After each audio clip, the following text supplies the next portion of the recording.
오늘 말씀의 제목은 영원히 꺼지지 않는 빛입니다. 영원히 꺼지지 않는 빛은 무엇입니까? 영원히 꺼지지 않는 빛은 무엇입니까? 예수 그리스도입니다. 다른 설명이 필요 없습니다. 아니, 다른 설명은 합당치 않습니다. 영원히 꺼지지 않는 빛은 오직 예수 그리스도를 의미합니다. 그렇다면 왜 챔버스 목사님은 사도 바울의 글을 인용하여 예수님을 영원히 꺼지지 않는 빛이라고 묘사한 것입니까? 챔버스 목사님은 또 이렇게도 설명합니다. 우리는 꺼져가는 불꽃이 아니라 영원히 타오르는 빛에 우리의 믿음을 세워야 합니다. 여러분, 우리의 믿음은 다른 것에 있지 않다고 분명히 선언하고 있습니다. 우리의 믿음은 반석이신 예수 그리스도 위에 세워졌고 거기에 뿌리 박혀 있는 믿음입니다. 그렇습니다. 우리의 믿음은 절대로 눈에 보이는 그 어떤 것에도 연연되어서도 그 어떤 것에도 얽매여 있어서도 안 되는 것입니다. 그건 아무런 의미가 없습니다. 우리의 믿음은 오직 예수 그리스도 안에 있습니다. 그분의 십자가 위에 세워진 믿음이라는 것입니다. 그래서 사도 바울은 오늘 본문이 기록된 고린도 후서 3장 말씀에서 이런 말씀들을 통해 이 믿음, 예수 그리스도 위에 세워진 믿음이 무엇인가를 설명하고 있는데요. 그 앞에 있는 부분부터 차분히 좀 따라와 보시겠어요? 고린도 후서 3장 12절 13절 말씀이요. 같이 읽을까요? 12절 13절 시작. 우리가 이 같은 소망이 있으므로 담대히 말하노니 우리는 모세가 이스라엘 자손들에게 장차 없어질 것에 결국을 주목하지 못하게 하려고 수건을 그 얼굴에 쓴 것 같이 아니하노라 라고 말씀합니다. 이 말씀은 출애굽기 34장 30절 말씀을 인용한 것으로서 아론이 온 이스라엘 자손이 하나님을 만나고 온 모세 얼굴에 그 아직 남아있는 그 광채, 그것에 주목하지 않기 위해서 수건을 씌운 것에 대한 사건입니다. 여러분, 모세 얼굴에 광채가 났을 때, 그것을 보았을 때 이스라엘 백성들이 어떤 반응을 보였는지 여러분 기억하십니까? 성경은 이스라엘 백성들이 모세의 얼굴을 보고 두려워하였다라고 기록하고 있습니다. 이 두려움은 무엇입니까? 내가 하나님께로 갔다가는 그 영광의 하나님 때문에 죽겠구나. 이 두려움 아닙니까? 다시 말하면 모세 얼굴에 빛나는 그 광채가 하나님께 나아가는 것을 오히려 가로막는 것이 되어졌다라는 말의 의미입니다. 그런데 여러분, 예수 그리스도 안에서 그 모든 두려움이 다 사라져 버린 줄 믿습니다. 하나님께로 나아가는 그 어떤 것도 예수 그리스도 안에서는 가로막는 것이 아무것도 없어졌다라는 것입니다.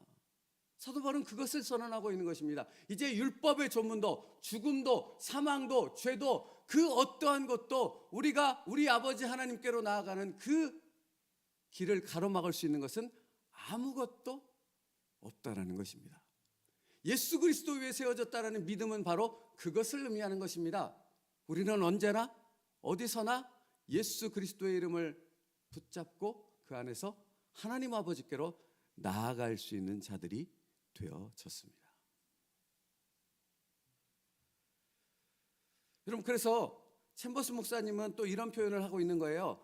당신 자신의 모습과 신조 가운데 하나님의 얼굴을 바라보는 것을 막는 것이 있다면 단호히 거절하십시오.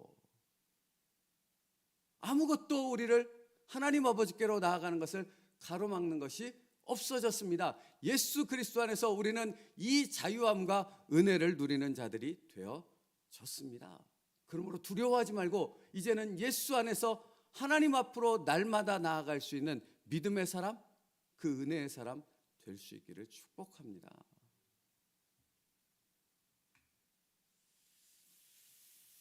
그래서 사도 바울 역시 이 두려움에 대해 없어질 것이라고 표현하고 있는 것입니다. 그러나 그들의 마음이 완고하여 오늘까지도 구약을 읽을 때 그 수건이 벗겨지지 아니하고 있으니 그 수건은 그리스도 안에서 없어질 것이라.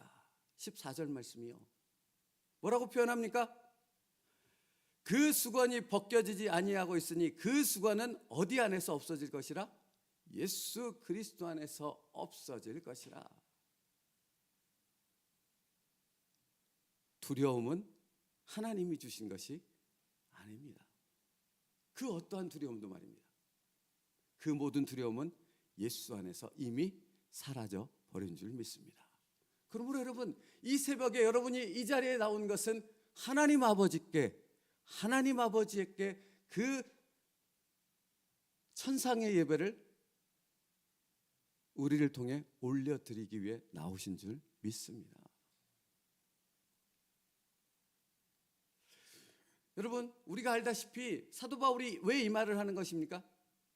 구약의 시대를 지나 신약의 시대를 살고 있던 이스라엘 백성들, 유대인들은 여전히 어디에 갇혀 있었습니까?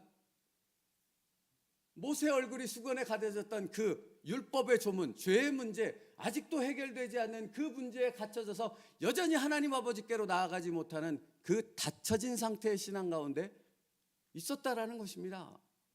그래서 사도 바울이 피를 토하는 심령으로 이제 그 모든 것이 예수 그리스도 안에서 사라졌으니 그 자유함을 너희가 누려야 한다 라고 말하고 있는 것 아닙니까? 그래서 오늘 본문 바로 앞절 17절 말씀을 보십시오. 주는 영이시니 주의 영이 계신 곳에는 뭐가 있느니라? 자유가 있느니라. 우리에게도 그 자유함이 있는 줄 믿습니다.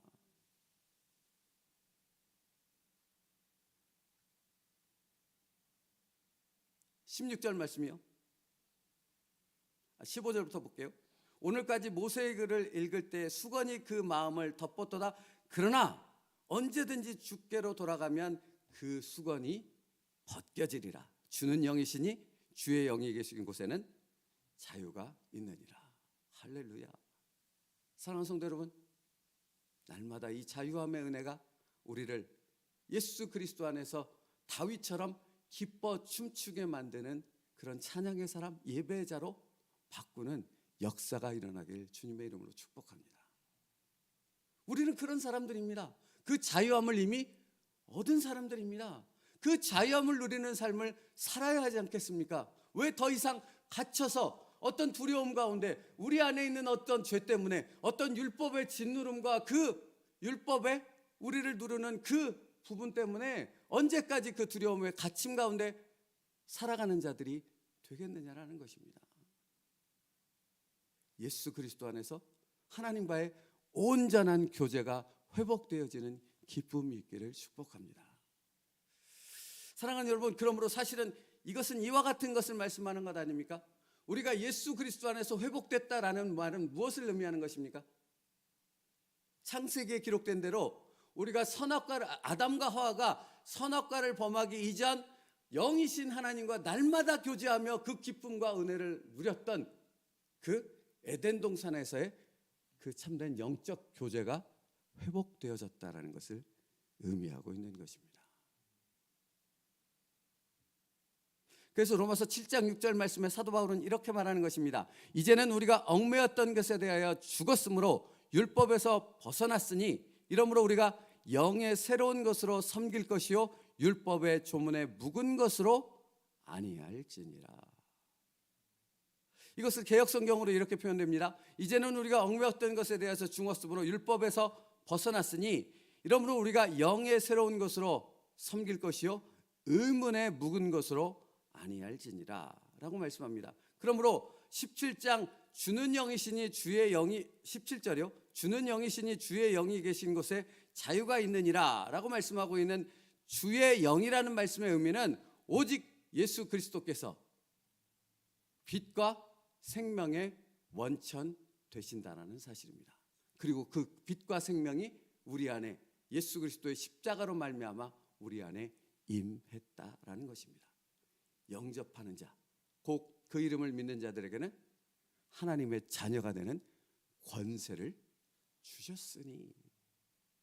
여러분, 그래서 사실은 우리가 주일날 살펴보고는 요한복음 말씀 1장에서는 무엇이라고 말합니까? 예수 그리스도는 곧 빛이요 생명이라. 그 빛이 우리 가운데 임하였다라고 선언하고 있는 것입니다. 여러분, 그러니까 같은 말을 하고 있는 건 아닙니까? 예수 그리스도 안에서 우리는 새로워졌습니다.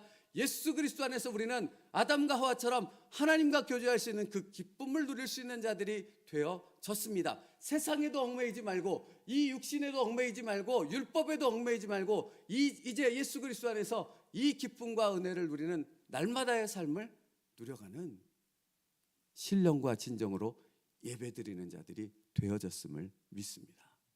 그 예배의 기쁨이 오늘 우리에게 있는 것입니다. 이 새벽에 있는 것입니다. 그러므로 그 기쁨 가운데 하나님 앞에 예배하며 하나님의 존전에 나가, 그 은혜의 보좌 앞에 나가 담대히 하나님 앞에 부르짖어 기도할 수 있는 저와 여러분 될 수 있기를 축복합니다.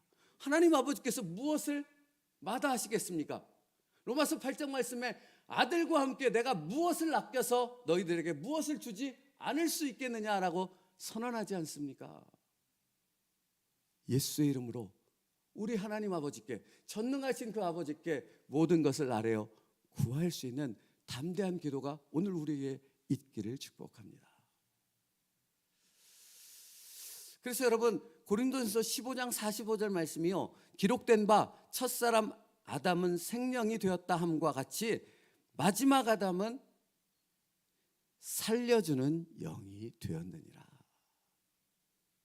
우리를 살렸습니다.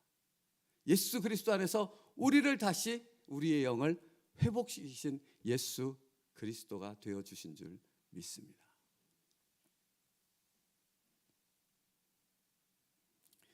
그래서 챔버스 목사님이 이렇게 말하는 것입니다. 말씀을 가르칠 때마다 먼저 그 모든 것에서 하나님의 얼굴을 보려고 주의한다면 항상 주의 영광이 머무르게 될 것입니다. 사역자란 끊임없이 하나님의 얼굴을 보는 자들이요, 그 후 사람들에게 말하기 위해 나아가는 자들입니다. 그리스도를 위한 사역의 특징은 자신도 의식하지 못하는 영광이 자기에게 머물러 있게 하는 것입니다. 그렇지요. 의식적인 어떤 순종과 의식적인 어떤 우리의 목적된 행동으로 인해서 예수 그리스도가 우리 안에 나타나는 것이 아니라는 것입니다. 무엇입니까? 예수 그리스도는 이미 우리 안에 있습니다. 그의 빛과 생명이 우리 안에 충만케 있습니다. 그러므로 이제 우리가 해야 될 것은 무엇입니까? 그것을 믿는 것입니다. 그리고 그 믿음 안에서 우리는 예수 그리스도의 빛을 발하는, 하나님의 영광을 드러내는 그런 하나님의 도구가, 하나님의 사역자들이 되어진 줄 믿습니다. 그러므로 여러분, 이 말은 무엇을 의미하는지 아십니까? 여러분 똑똑히 들으십시오. 무엇을 의미합니까? 그러므로 그리스도인이란 누구입니까? 예수 그리스도의 그 빛, 그 영광, 그 생명을 반드시 자신의 삶을 통해서 표현되고 드러내고 그 영광을 찬송하는 자가 바로 그리스도인인 줄 믿습니다. 우리가 그들입니다. 단순히 예수 그리스도 안에서 하나님 앞에 나아가는 그 자유함과 은혜만을 누리는 자들이 아니라 우리 안에 있는 예수 그리스도의 빛과 생명을 우리의 삶을 통해서 그분의 향기를 드러내는 삶을 살아가는 자들이 바로 예수 그리스도의 제자요, 예수의 생명을 가진 우리 그리스도인인 줄 믿습니다. 그래서 우리는 진정 행복한 사람들인 줄 믿습니다. 사랑하는 성도 여러분, 이 새벽에 드리는 예배가 그 기쁨의 예배, 그 은혜를 누리는 예배. 그러므로 여러분이 살아가는 이번 주 한 주간의 삶이 그 은혜로 더욱 새롭게 되어지고 그 생명의 능력으로 충만케 되어지는 우리의 삶 될 수 있기를 간절히 축복합니다. 슬픈 마음 있는 사람, 예수 앞에 나와 그 기쁨을 누리는 그 예수 그리스도의 생명의 전파자의 도구가 될 수 있기를 축복합니다. 그렇죠, 여러분. 그러니까 사실은 이런 말이 되는 것입니다.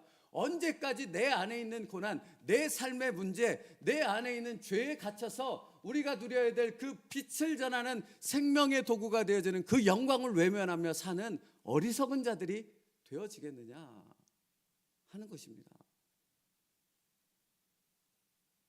여러분, 믿음의 수준에 따라 예수 그리스도를 바라보는 시각이 달라진다는 말씀을 주일날 드렸잖아요. 우리가 이 믿음의 수준이 되어진다면 예수님을 유대인의 한 남자로 보겠습니까? 선지자 중에 한 사람으로 보겠습니까? 그렇지 않습니다. 와서 보라. 우리가 기다리고 있던 그 예수 그리스도가 바로 이분이시다 라고 선포하는 그런 사마리아 여인이 가졌던 그 기쁨과 은혜가 우리 가운데도 충만케 되어질 줄 믿습니다. 말씀 마치겠습니다. 골로새서 3장 10절 말씀이요. 새 사람을 입었으니 이는 자기를 창조하신 이의 형상을 따라 지식에까지 새롭게 하심을 입은 자니라. 갈라디아서 4장 19절이요. 나의 자녀들아 너희 속에 그리스도의 형상을 이루기까지 다시 너희를 위하여 해산하는 수고를 하노니. 사랑하는 성도 여러분, 믿음 안에서 이 기쁨을 누리십시오. 예수 그리스도 안에서 회복되어진 그 은혜와 축복을 누리는 오늘 우리의 삶이 될 수 있기를 축복합니다. 여러분, 그러므로 말씀 마치겠습니다만 이게 이런 것이죠. 내가 예수 그리스도 안에서 반석이 되신 그 예수 그리스도 안에서 그 믿음 안에 그 빛과 생명의 충만함을 누리게 되어졌을 때 그 기쁨과 충만함은 결코 내 안에서 머무를 수 있는 것이 아니지요. 넘쳐나는 것입니다. 나로 인해 그 기쁨과 생명을 가진 자들이 내 주변에 계속해서 확장되는 것입니다. 여러분의 삶에 정말 그 은혜와 그 능력과 역사로 가득해지길 간절히 축복합니다. 기도하겠습니다. 우리가 알거니와 하나님을 사랑하는 자 곧 그의 뜻대로 부르심을 입은 자들에게는 모든 것이 합력하여 선을 이루느니라. 하나님이 미리 아신 자들을 또한 그의 아들의 형상을 본받게 하기 위하여 미리 정하셨으니 이는 그로 많은 형제 중에서 맏아들이 되게 하려 하심이니라. 아멘. 예수 그리스도로 말미암아 예수 그리스도의 영광을 살아계신 하나님의 놀라운 은혜를 선포하는 하나님의 도구들이 되게 하여 주시옵소서. 그 기쁨과 능력과 역사를 오늘 우리의 삶 속에서 누리는 예수 그리스도의 제자들이 되게 하여 주시옵소서. 예수의 이름으로 기도 올려옵나이다. 아멘.